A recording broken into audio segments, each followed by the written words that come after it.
Matt Frei, you're back in Kyiv, the capital of Ukraine, a year on from the invasion. You were there when the war began. We're going to talk about what we've learned in the past year and what may happen next in this prolonged conflict. What are you going to tell me?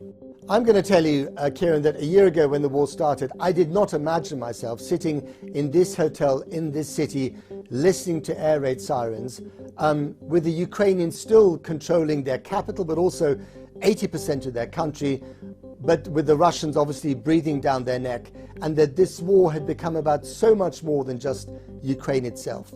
It's about NATO versus Russia, even though there's no official war declaration here, that's how it feels to Russians. It's about who can finance and keep their war economy running on both sides. It's about getting enough munitions to move the front line. Everything is still up for grabs, and a year later, the stakes for this war and its outcome are higher than ever.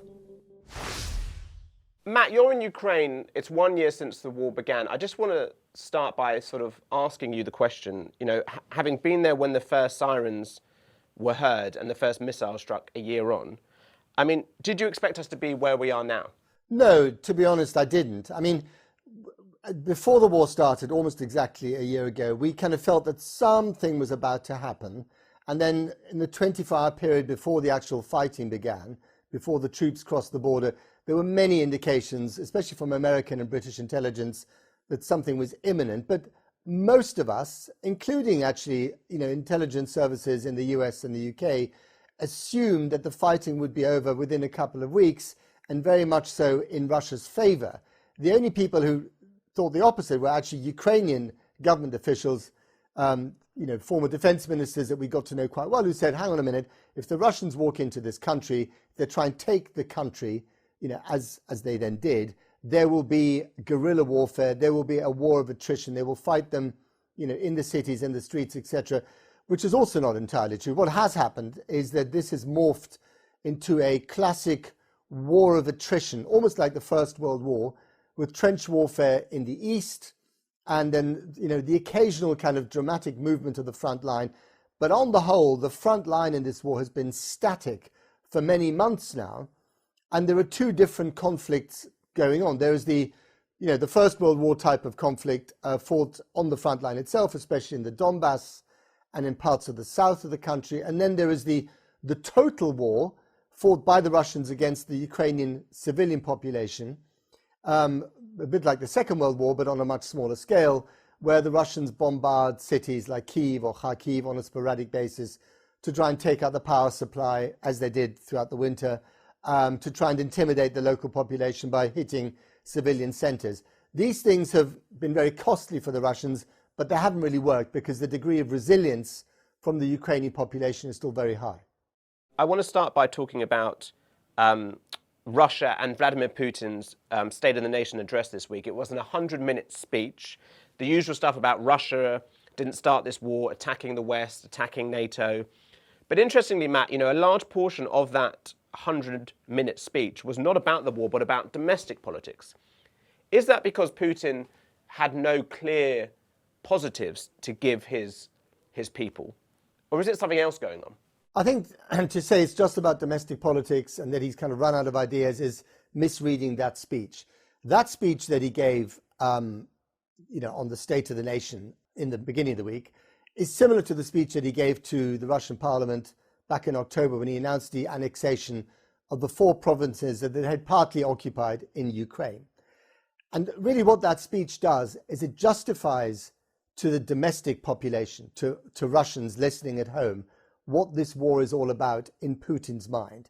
And essentially what this war is about is not just, the defeat of neo-Nazis, as he calls them, in Kyiv, and the resurrection of the Russian Empire, not the Soviet Empire, but the Russian Empire. It's also about this sense that Russia is fighting a war not just with NATO, but also with the West, a West that he describes as degenerate and decadent, which is why he spends a lot of time obsessing about things like transgender rights and transgender issues and gay rights. It is an absolute obsession of his. He has consolidated his power over the Russian state and the Russian people. He's wiped out any independent or opposition-minded media. He has changed the education system quite dramatically to emphasize kind of Russian patriotism and Russian values, etc., etc. He has vested all this in the power of the Russian Orthodox Church. And according to the few opinion polls that have come out of Russia that are relatively independent, there's only really one organized by the Ledvana Center, 70% roughly of Russians, according to this poll, agree with Vladimir Putin. Now, there is a generational divide. The older people tend to agree more with him than the younger crowd, who get their news still a little bit from the internet and therefore some independent voices. But on the whole, Putin has conducted this war quite successfully at home, more than we like to think in the West. And even the sanctions, which are supposed to cripple the Russian economy, have not really done so. I mean, Russia is actually going to grow just a little bit more than the UK is, according to the IMF next year. Despite all that, Russia has not been crippled economically. It can finance the war economy around which Putin has geared the country. So much so that a third of all of Russia's expenditure, of all of its budget, goes into munitions and goes into the war. And that is an astonishing number with which he can live for quite a long time. What he's saying is, this war is going to go on for a while. It's going to go on in the background, but Russia has shown itself that despite the sanctions, it can survive without the West, without that alliance, that it can be a self-sufficient, powerful nation, which I guess hints at a sense that this war is not going anywhere and it can carry on in the background for as long as he wants it. Yes, that's roughly what he's trying to say. There are a couple of provisos to this. I mean, in order to fight the war successfully, he does need men. And he's running out of men who are either going to fight at the front line or are willingly going to fight at the front line. But there are still lots of men out there, and Russia has an enormous capacity for suffering. They don't really care how many people they lose on the front line in the trenches. You just keep sending new waves of people. But economically, partly because of China, and it'd be really interesting to see what the Chinese offer him to carry on fighting, whether it's weapons or just credit. Partly because of India still buying lots of Russian goods, partly because Turkey is playing a double game where they say it's a member of NATO and they're kind of on the fence sort of economically, but they're allowing lots of Russian goods to come through. Russia has been able to carry on functioning.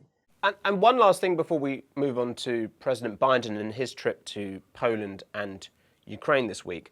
Putin did say that he was going to suspend Russia's involvement in the New START treaty. That was signed in 2010 between Russia and America. It limits their number of nuclear warheads, and it allows each country to inspect those warheads. I thought, Matt, there was a sense in the past few months that that nuclear threat from Putin was waning. That's what the West thought, as it sort of amped up, giving tanks, etc. Is Putin bluffing here again?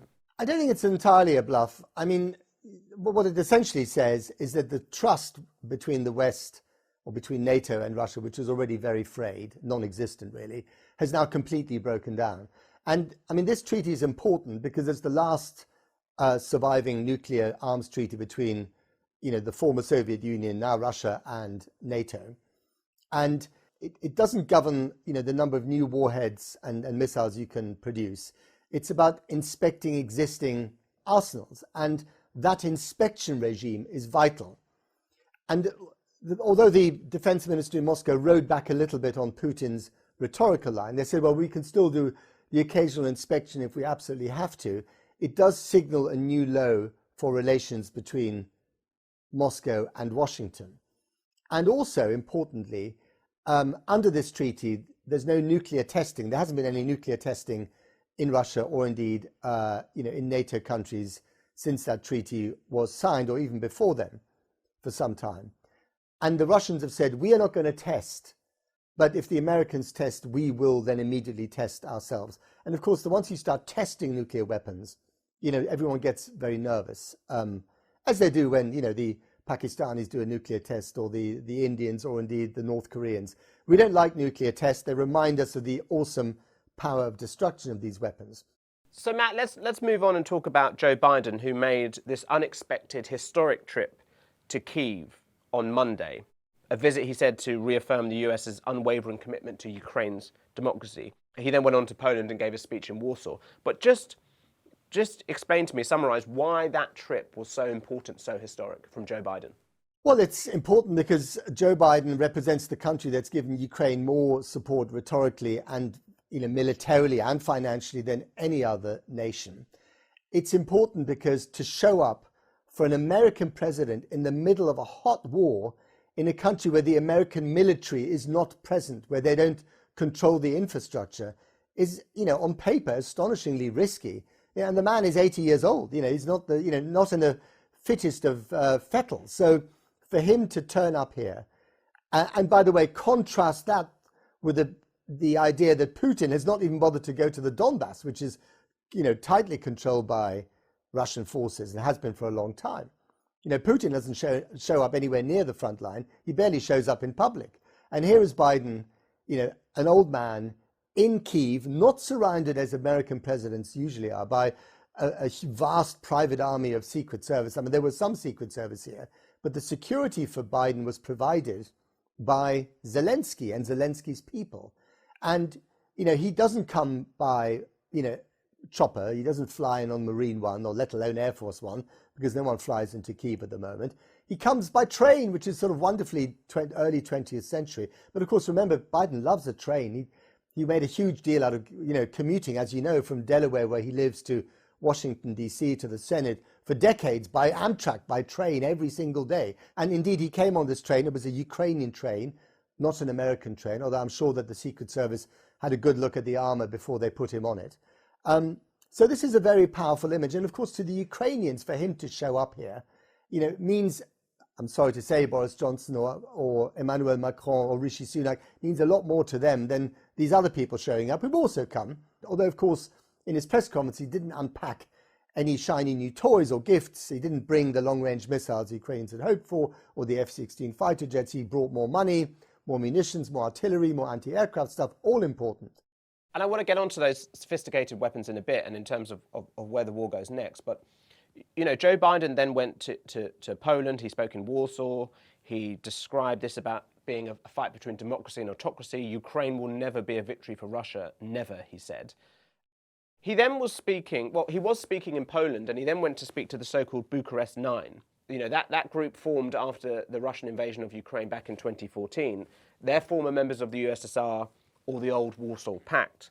And I was wondering, Matt, is that one of the defining things we've seen perhaps in the last year, that, Poland has been incredibly, vehement in its belief that, Russia has to be defeated? Emmanuel Macron just recently said he doesn't want to see Russia crushed by a defeat in Ukraine. Are we very much seeing that sort of that East-West divide within NATO and the West? You're absolutely right.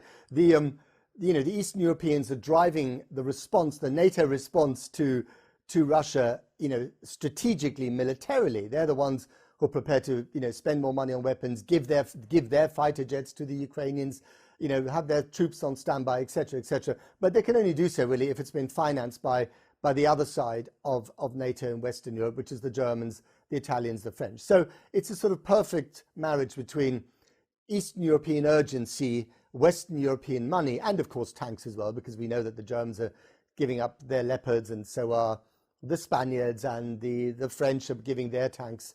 So, this is a remarkable alliance, really, in a European Union that Putin had banked on becoming fractured, because he always thought, as many of us did, that actually the right, or the habit of having our warm showers and hot cappuccinos is more important than supporting this effort, especially in a cold winter. But actually it's turned out to be the opposite. But also I think there's a really important point here, and it came across in what Joe Biden said in his speech. This war arrived at a time when the West was feeling really bad about itself. We had scarpered from Afghanistan, a failed war, a failed nation-building effort, as the Taliban reminds us every day in its treatment of women.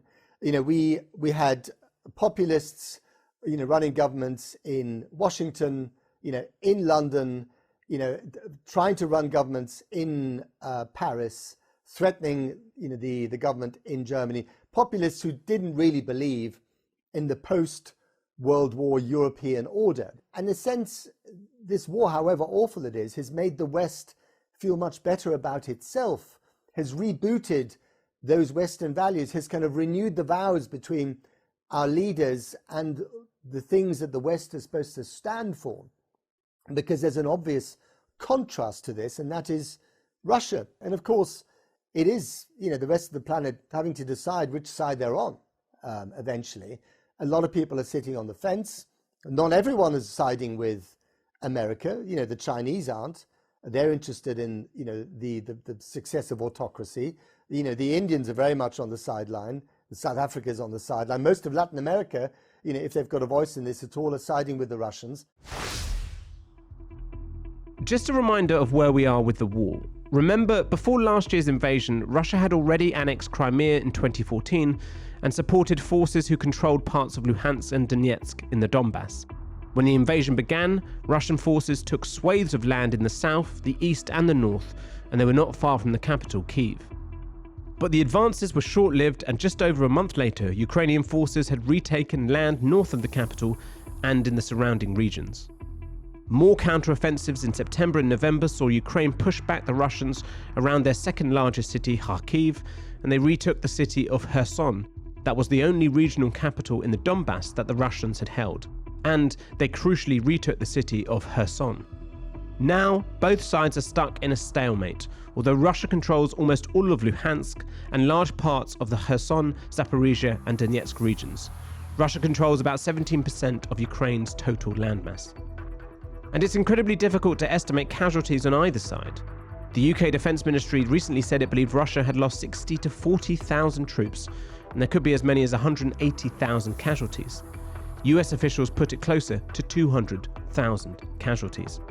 On the Ukrainian side, the United States said last November that there had been over 100,000 casualties on the Ukrainian side. And the United Nations said the war had caused more than 21,000 civilian casualties in Ukraine, with just over 8,000 being killed. Where do you see the next stage going? I know we've spoken before that you and I aren't war generals, but is it that battle for the air that could be crucial? I don't think the air war, if it were ever to start, will actually make a decisive difference in this. And I say this with all the wisdom of an armchair general, as you just referred. And here's why. And this is what I'm told by people who know much more about this than I do. First of all, if you put planes in the sky, they can be shot down quite easily, which is one of the reasons why the Russians have actually deployed remarkably few aircraft, of which they have many hundreds and thousands, but they've not deployed them. That's because the few they have deployed have been shot down. And also, once you deploy an aircraft, what are you going to do? I mean, the ability to you can bomb the troops on the front line, you can destroy the trenches, but then you've got to do something with that destroyed bit of earth. You've got to then move your troops in.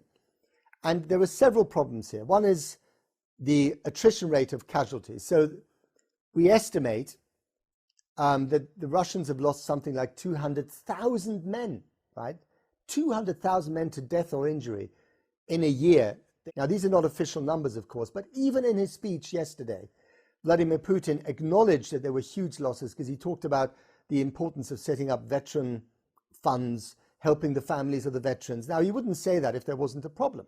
Secondly, the Ukrainians have lost a lot of men. We think, or the American intelligence tells us that even though there are no official numbers here, you just have to go to the cemeteries. You can see the new graves piling up. They may have lost half as many, but that's a lot of men for them as well. But what is holding the war, preventing the war from, moving in one direction or the other? And at the moment, the main problem seems to be lack of material, lack of stuff you can throw at the other side. So the Russians are running out of missiles. And why aren't they producing more, you could ask, if they've got this war economy? They're not producing more because they can't get their hands on chips, on semiconductors, produced mainly in Taiwan. Ukrainian officials have said that when they've uncovered the debris of Russian missiles that have hit cities like Kyiv or Kharkiv, they have found inside that debris the kind of microconductor chips, semiconductor chips, that you use for washing machines. Now, what does that tell you? It tells you that the Russian economy is repurposing stuff from the civilian economy, from civilian industry, for the war industry. And of course, some of these washing machine chips just aren't as good as the ones you need for a cruise missile. So at the moment, the future of this war on the battlefield, the geographic location of the front line is about, yes, it's about, to some extent about the air war. And it's certainly about tanks. When can we get these famous German Leopard 2 tanks deployed on the front line? Is it going to be months or many months? But it's also about providing enough munitions. And whoever runs out of this stuff first is probably going to have to sue for peace. Given the fact that negotiations are definitely nowhere on the horizon, it feels more than ever that we have no idea where this goes next. All we know is that it's going on for a very long time. I mean, you asked me at the beginning of this interview how I felt, a year on. And a year ago, this time, I was sort of full of anticipation. And then when the sirens started to sound the beginning of the war, I was frankly, like everyone else, panicking. We were afraid that Kyiv was about to be pummeled. A year later, I'm less panicky, but I'm much more depressed, to be honest, because I don't see this war ending anytime soon. I think that, Putin, and this is a war conducted on his timing, let's face it. He wants this to carry on for as long as possible. He's put himself in a position where that is achievable, not victory necessarily, but just longevity of war, partly because he hopes that the Western alliance will fray, or that Ukraine will run out of men, or that we will get bored, etc., etc. And at the same time, by couching this as a civilizational war against the West, even though he's not threatening us with nukes, he's raised the stakes on this. He just has. Because he's thinking about a long-term war, for all the obvious reasons, the Ukrainians are thinking the opposite. They think that unless they can win this war this year, and that in their book, certainly publicly, rhetorically, means pushing the Russians back to the borders of 2014, so get them out of Crimea, get them out of the Donbass, which may be unachievable. But unless they can do that, or at least create enough momentum, as they did in September, in that dramatic push in the northeast of the country, unless they can do that, they might lose this war. And then even if there is some kind of North-South Korean armistice, a demilitarized zone, and Ukraine is a de facto member of NATO, what does the future look like for Ukraine and indeed for the rest of Eastern Europe with Putin still in power, with Russia still out there as a potential menace? As long as Russia stays a menace, this country doesn't really feel safe. And if it doesn't feel safe, then who wants to live here? Who wants to invest here? What is the long-term future for this country? And so when you define victory, it's quite easy to talk about the geographical side of that. But what about the rest? What about the viability of both Russia and Ukraine? And at the end of the day, there has to be some kind of compromise. There have to be some sort of peace talks to come up with an arrangement, however insecure that might be. One way you could define victory for the Ukrainians, possibly, and I'm speaking out of school here, is to say, okay, you're not going to get everything back that you had, so you're going to lose some of that territory. I'm awfully sorry. And we will not risk escalating this war so that you can get the Crimea back. But in return, you will have membership of the European Union and either real or de facto membership of NATO. Now that gives you more security, and it embeds you in the West more than if you had all your territory but you were left independent. And again, it all depends on the next few months, how this war is prosecuted, who can retool more quickly, who can rearm, how the front line moves, what kind of sense of momentum that creates. Matt Frei from Kyiv, thank you so much for talking to us. Thank you. Pleasure.